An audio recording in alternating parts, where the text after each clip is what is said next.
Tatanungin tayo mga idol. Magkano nagastos mo dyan sa damit mo na? Ano ko napakamahal ng damit mo sa mga idol? Sige, price reveal. Magkano ate? Magkano? Price reveal? Price reveal ha? Sa peso ba? Sige, on Norwegian muna, dali. Norwegian muna. Maybe 50,000 pesos. Kasi ako lang gumawa nito. Yung iba? Okay, alright. So nakasave ako ng contest. So nasa mga 50,000 50,000 more. 50,000 pesos or more. Pesos. Oh my God. So, walang tagapagmana. Wala tagapagmahal.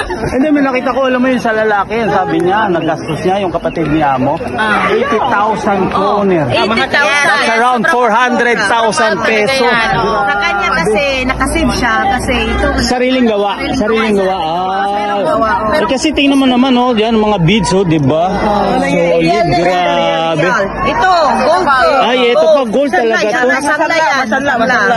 Pwede natin, ano, kidnapin pala to siya. Ang gusto mo talaga ng brand new yun, ang sobrang mahal. Ay, grabe, no. Wow, thank you. Ang galing naman. Celebrated talaga ang Constitution. Siyempre naman, no?